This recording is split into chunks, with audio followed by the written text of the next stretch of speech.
Here's golf legend John Daly. Hell yeah, these wins are piling up faster than my divorces. I only spent on Moto, America's social casino. You know, I've won a couple of majors. And on Moto, I've won majors, grands, and epic jackpots on their classic Vegas slots with huge bonus rounds. Moto Casino adds new games and awards players free coins every single day. Grip it and spin it on Moto Casino. Download the Moto Casino app today. Moto Casino is a social casino. Void where prohibited. No purchase necessary. Visit moto.us for more details. Moto Casino, America's social casino.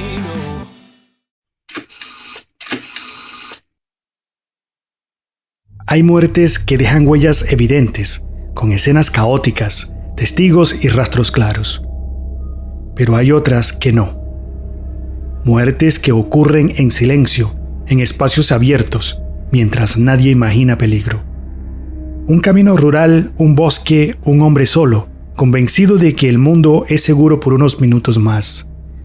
Es ahí donde todo comienza.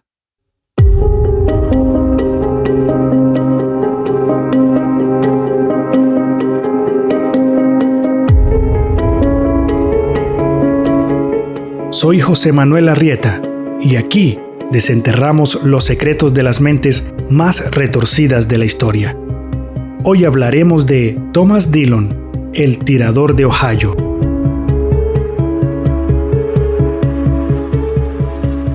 Thomas Dillon nació en Canton, Ohio, y pasó gran parte de su vida en Magnolia, una zona tranquila, rural y predecible.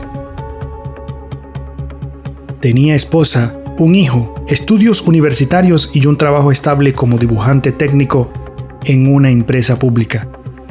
Incluso había estudiado periodismo.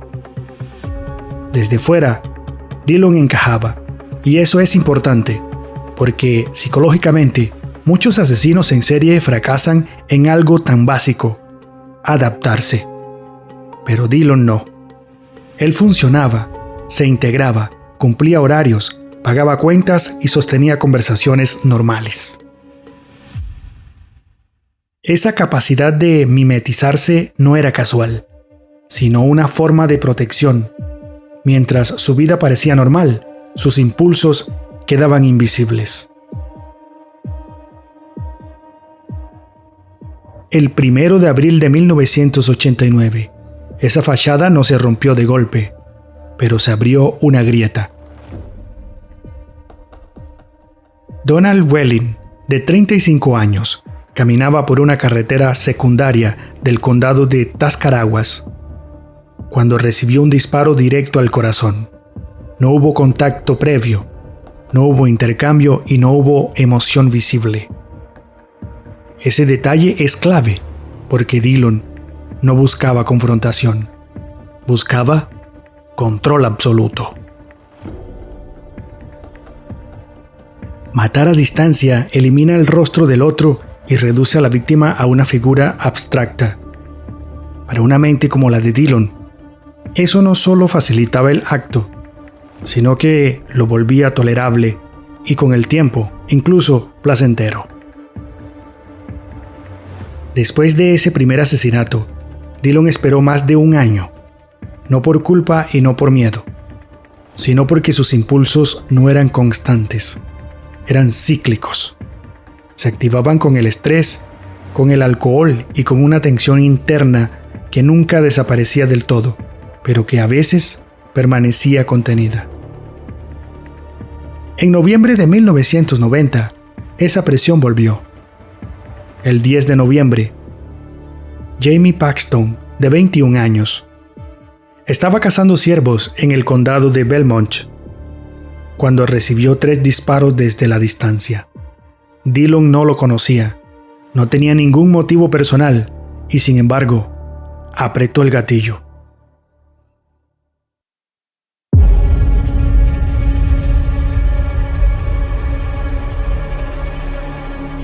Y eso es lo que más inquieta. Desde una perspectiva psicológica, Dillon no mataba por odio, mataba por descarga. El acto violento funcionaba como una válvula. Después del disparo venía la calma. Una sensación momentánea de orden interno. 18 días más tarde, el 28 de noviembre de 1990, Kevin Loring murió mientras cazaba en el condado de Muskingum. Su muerte fue catalogada como accidental. Ese error tuvo consecuencias, porque cuando el sistema no te ve, el impulso crece, y en la mente de Dillon se reforzó una idea peligrosa. Podía seguir y nadie lo detendría. En 1992, Claude Jokings fue asesinado mientras pescaba en la represa de Wills Creek, en el condado de Coshocton. Esta vez, el crimen ocurrió en propiedad federal y entonces el FBI entró en escena. Y dados estos hechos, por primera vez, las piezas comenzaron a encajar. Dillon reaccionó como muchos agresores compulsivos. Cuando se siente que el cerco se cierra, él aceleró.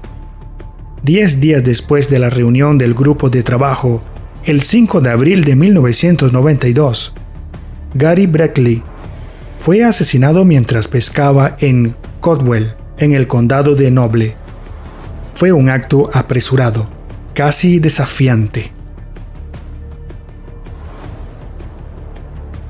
Psicológicamente, este tipo de conducta aparece cuando el asesino siente que está perdiendo el control y, sin embargo, necesita reafirmarlo de inmediato. Pero Dillon no solo mataba personas. Mucho antes, había incendiado edificios, disparado contra señales de tránsito, escaparates y vehículos, y matado cientos de animales. Este comportamiento encaja con un perfil de agresión desplazada. Cuando no puede atacar directamente aquello que lo frustra, destruye lo que esté disponible. La violencia no era el objetivo final, era el mecanismo de regulación emocional. Cuando el FBI publicó un perfil conductual, un amigo lo reconoció. Dillon fue puesto bajo la vigilancia en 1992. Aún así, intentó matar de nuevo. Disparó contra Larry Oller, pero falló. Ese fallo es importante, porque por primera vez, Dillon perdió el control del resultado, y cuando un agresor basado en control falla, su estructura interna comienza a colapsar. Fue arrestado el 27 de noviembre de 1992 por posesión ilegal de un silenciador. No cayó por asesinato, sino por un detalle técnico. Algo que, para alguien como él, debió ser profundamente humillante. Durante los interrogatorios afirmó escuchar una voz que lo obligaba a disparar. Sin embargo, los psiquiatras fueron claros. Dillon no presentaba psicosis, no estaba desconectado de la realidad. Comprendía el bien y el mal, planeaba, evadía y elegía. La voz no era una orden externa, era una racionalización. En julio de 1993, se declaró culpable de los 5 asesinatos y fue condenado a más de 150 años de prisión. Nunca saldría. Con los años, comenzó a escribir cartas expresando culpa. Algunos lo interpretaron como remordimiento genuino. Otros, sin embargo, lo vieron como una nueva forma de controlar la narrativa, de seguir siendo el centro de su propia historia. Thomas Dillon murió el 21 de octubre de 2011, enfermo de cáncer, en una prisión de Ohio. No murió violento, no murió perseguido, murió contenido. Y su caso deja una pregunta incómoda. ¿Qué pasa cuando alguien no mata por odio, ni por dinero, ni por venganza, sino para sentirse equilibrado? Porque algunos asesinatos no buscan atención, buscan silencio, distancia y control.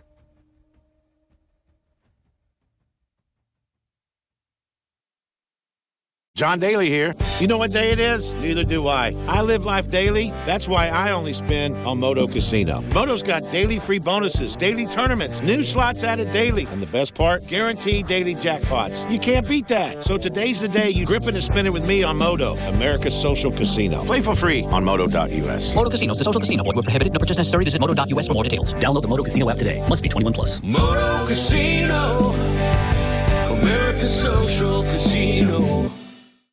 Ayude a mantener nuestras comunidades seguras y sanas. ¿Tiene medicamentos recetados que no usó? Tenga cuidado, los puede perder, se los pueden robar o los pueden usar en forma indebida.